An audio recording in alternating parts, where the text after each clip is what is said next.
अबारा अबारा मैंने इस तरह की मंगा पहले कभी नहीं पढ़ी है। और सच कहूँ तो अबारा एक अजीब एक्सपीरियंस था।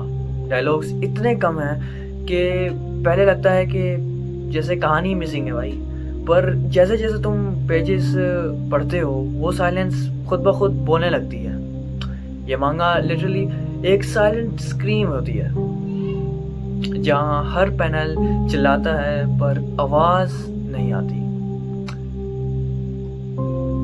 पहली बात, art art bro, art that was just amazing भाई।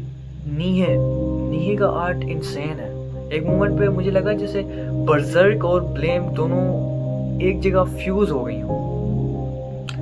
डिटेल इतनी हैवी, इतनी रफ, जैसे हर पेज पे रस्ट लग गया हो और वो रस्ट खुद जिंदा है। बिल्डिंग्स ट्विस्टेड हैं, बॉडीज डिफॉर्म है और हर जगह एक मैकेनिकल नाइटमेयर चल रहा है। लाइक कहीं पे बोन और मेटल एक ही चीज़ें लगती हैं।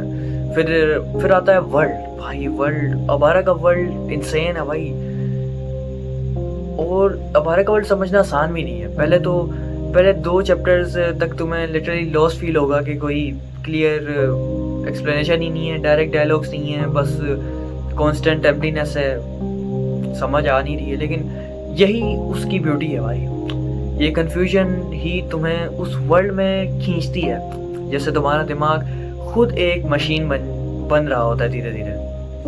कैरेक्टर्स की बात करें तो भाई कैरेक्टर्स ऑनेस्टली मुझे पहले समझ नहीं आई कि हीरो कौन है, विलन कौन है। सब एक जैसी लग रहे होते हैं, बोन्स और आर्मर में लिपटे हुए हैं।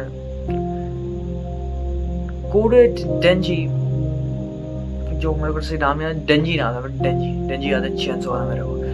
डेंजी, उसमें एक साइलेंस है, एक स्ट्रगल है जो ख़त्म नहीं होती। वो मॉन्स्टर भी है और ह्यूमन भी है। और मुझे लगता है कि नीहे यही दिखाना चाहता है, एक पॉइंट रखना चाहता है कि हम खुद अपनी क्रिएशन में फंसे हुए हैं मॉन्स्टर में।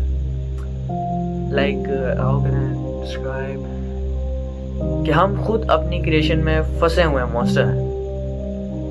एक पॉइंट पे मुझे लगा कि ये सिर्फ हॉरर नहीं है, ये एग्जिस्टेंशियल हॉरर है।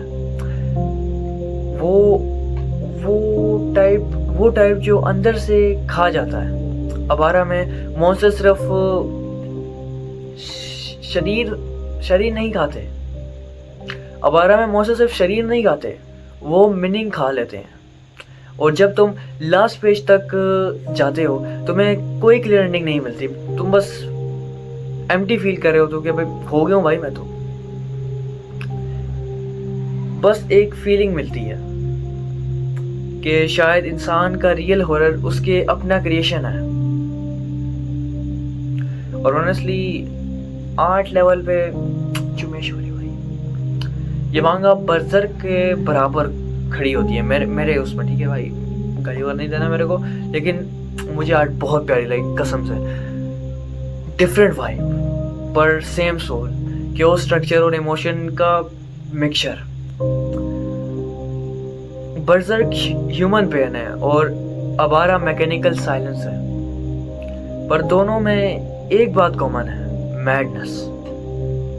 मुझे लगता है कि नीहे बस आर्ट के लिए मशहूर है, लाइक मुझे लगता था, पर यहाँ मुझे रियलाइज़ हुआ उसका स्टोरी टेलिंग एक डिफरेंट डायमेंशन में चलता है भाई। वो वर्ड से नहीं बताता, वो स्पेस और स्ट्रक्चर से बताता है। तुम्हें उसकी मांगा फील करनी पड़ती हैं, समझनी नहीं। और फाइनल थॉट्स बताऊँ इस पर, अबारा हर किसी के लिए नहीं है। ये उन लोगों के लिए है जो मांगा में सिर्फ कहानी नहीं, फीलिंग ऑफ आइसोलेशन ढूंढते हैं, जो विजुअल्स में फिलोसफी देखते हैं। ये एक नाइटमेयर है जो सुकून देता है। मैंने जब लास्ट पेज पढ़ा था, I was feeling like empty. मुझे समझ ही नहीं आई, like it was just silent. एक तो रात को जब मैं पढ़ रहा था, रात के 2-3 बजे के आसपास, and just I feeling empty.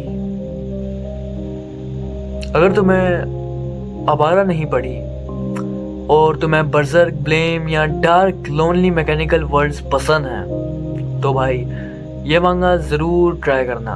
बस याद रखना कि ये मांगा समझने के लिए नहीं है, ये महसूस करने के लिए।